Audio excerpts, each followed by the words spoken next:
حضرت عبد الرحمن ابن ابزا رضی اللہ تعالی عنہ فرماتے ہیں کہ حضرت داؤد علیہ السلام نے فرمایا، حضرت داؤد علیہ السلام جلیل القدر پیغمبروں میں سے ہیں، اور ان پیغمبروں میں سے ہیں جن کو اللہ تبارک و تعالیٰ نے بیک وقت نبوت بھی عطا فرمائی اور بادشاہت بھی عطا فرمائی۔ اس سے پہلے انبیاء علیہ السلام کوئی نبی بادشاہ نہیں ہوا داؤد علیہ السلام سے پہلے۔ داؤد علیہ السلام کو اللہ تعالیٰ نے نبوت بھی عطا کا اجماع ہو گیا، اتفاق، اور بادشاہت بھی عطا فرمائی۔ تو اللہ تعالیٰ نے ان کے اوپر آسمانی صحیفہ زبور نازل فرمایا۔ وہ زبور جو تھی وہ بڑی عجیب و غریب حکمتوں اور نصیحتوں پر مشتمل کتاب تھی۔ تو ان حضرات کی جو تعلیمات ہیں بڑی حد تک تو وہ مٹ گئیں، موجود نہیں، لیکن بعض تعلیمات ایسی ہیں جو خود حضور اقدس صلی اللہ علیہ وسلم کے ذریعے ہم تک پہنچی۔ کبھی آپ نے ذکر فرمایا کہ فلاں نبی نے یہ ارشاد فرمایا ہے۔ تو اب زبور، ویسے زبور کے نام سے کتاب اب بھی ہے، بائبل کا ایک حصہ ہے، اور اس میں بعض جگہ محسوس ہوتا ہے کہ واقعی شاید اس میں ہو زبور کا حصہ موجود ہو، لیکن اس میں تعریفات ہو گئی بہت کچھ، یہودیوں نے عیسائیوں نے اس میں کیا کچھ ملا ملو دیا، تو اس کی وجہ سے اس کا کچھ بھروسہ نہیں۔ لیکن جو اقوال ان انبیاء علیہ السلام کے حضور اقدس صلی اللہ علیہ وسلم کی معرفت ہم تک پہنچے تو وہ سچے ہیں اور قابل اعتماد ہیں، ان کے اوپر بھروسہ کیا جا سکتا ہے۔ تو کبھی کبھی آن حضرت صلی اللہ علیہ وسلم اپنے سے پچھلے انبیاء علیہ السلام کے اقوال بھی بیان فرما دیا کرتے تھے، اور ان سے سننے والے صحابہ کرام تابعین جو ہے وہ دوسروں تک پہنچاتے تھے۔ تو یہاں پر بھی حضرت داؤد علیہ السلام کا ایک ارشاد نقل کیا عبدالرحمن بن ابی ابزا رحمۃ اللہ علیہ نے، اور ان کی جو زبور تھی حضرت داؤد علیہ السلام کی، وہ زیادہ تر اللہ تعالیٰ کی حمد و ثنا، تقدیس اور نصیحت کے کلمات، حکمت کے کلمات، ان چیزوں پر مشتمل تھی۔ اللہ تبارک و تعالیٰ نے حضرت داؤد علیہ السلام کو خوش الہامی اتنی عطا فرمائی تھی کہ جب زبور کی تلاوت فرماتے تھے، خوش الہانی سے تلاوت فرماتے تھے زبور کی، تو آپ کے ساتھ پہاڑ اور پرندے تک اس زبور کی تلاوت میں شامل ہو جاتے تھے۔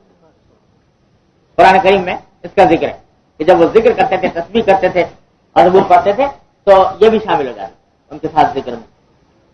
اور ایک حدیث میں آتا ہے کہ نبی کریم صلی اللہ علیہ وسلم نے ارشاد فرمایا کہ بعض اوقات ایسا ہوتا تھا کہ حضرت داؤد علیہ السلام گھوڑے پر سوار ہو رہے ہیں، تو ایک پاؤں رکاب میں رکھا اور دوسرا پاؤں ابھی دوسری رکاب میں رکھنے کے لیے اوپر پوری طرح سوار نہیں ہوئے، تو رکاب میں پاؤں رکھتے وقت زبور کی تلاوت شروع کی، اور دوسرا پاؤں دوسرے رکاب میں جانے تک پوری زبور پڑھ لیتے، پوری زبور کی تلاوت ہے۔ تو لوگ سوچتے ہیں کہ یعنی اگر ویسے دیکھیں آپ تو ایک رکاب سے دوسرے رکاب کی طرف جانے میں کتنا وقت لگتا ہے، شاید 1 منٹ بھی پورا نہ لگے، لیکن اس میں پوری زبور کی تلاوت فرما لیتے۔ تو لوگ یہ کہتے ہیں کہ بھئی کیسے ہو سکتا ہے؟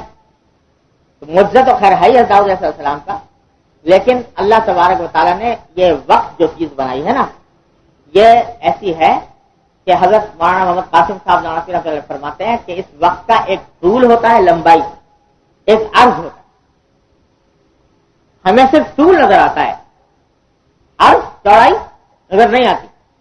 ہم جو کام کرتے ہیں طول میں کرتے ہیں، تو طول میں کرنے کی وجہ سے وہ وقت زیادہ لگتا ہے، اور عرض ہمیں نظر نہیں آتا۔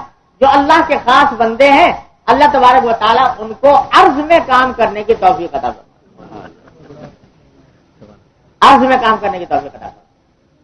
اب یہ جو آپ نے سنا ہوگا نا کہ حضور اقدس صلی اللہ علیہ وسلم معراج پر جب تشریف لے گئے تو ایک رات میں مکہ مکرمہ سے بیت المقدس اور بیت المقدس سے 7 آسمان، عرش اور کرسی اور خراجہ نے کہا تھا، پھر وہاں سے واپس تشریف لانا، اور پھر بیت المقدس میں امامت کرنا، پھر وہاں سے مکہ مکرمہ تشریف لانا. یہ سب نہ صرف یہ کہ ایک رات میں ہوا، بلکہ بعض روایتوں میں یہ آتا ہے کہ جس جگہ آپ آرام فرما رہے تھے وہ بستر کی گرمی ابھی ختم نہیں ہوئی تھی کہ واپس نہیں. تو یہ سارا پورے کائنات کا سفر طے کر لیا اتنی مختصر مدت میں. تو یہ معجزہ تو تھا ہی نبی کریم صلی اللہ علیہ وسلم کا، لیکن اس کی عقلی توجہ حضرت محمد قاسم نانوتوی رضا نے فرمائی کہ یہ سارا عمل وقت کے عرض میں ہو رہا، چوڑائی میں ہو رہا. تو جب اللہ تبارک و تعالیٰ کسی شخص کے وقت میں برکت عطا فرماتے ہیں تو اس کو طول کے ساتھ ساتھ عرض بھی نصیب فرماتے. اب کتنے لوگ ہیں جنہوں نے ایک تھوڑے سے وقت میں اتنے بڑے، یہ تو انبیاء کرام کی بات ہے جو میں نے سنائی آپ کو. قرآن کریم کے ایک مفسر ہیں حافظ ابن جریر، محمد ابن جریر طبری رحمۃ اللہ علیہ، جن کی قرآن کریم کی تفسیر 30 جلدوں میں چھپی ہوئی ہے. لوگوں نے ان کی تصانیف بہت ساری ہیں، تصانیف کا اندازہ لگایا تو یہ بیٹھا کہ وہ ان کی ساری زندگی کے جتنے دن تھے ان پر ان کی تصانیف کے صفحات کو تقسیم کیا تو نتیجہ یہ نکلا کہ وہ روزانہ ان کی زندگی کے ہر روز میں 60 ورق کی تالیف روزانہ آتی ہے ایک دن میں. 60 ورق کے معنی ہوئے 120 صفحات. تو آج اگر کوئی 120 صفحات نقل کر کے لکھنا چاہے تو ایک دن میں نہیں لکھ سکتا، لیکن ان کی پوری زندگی کے ایک ایک دن کے اندر یہ اوسط بیٹھتا ہے.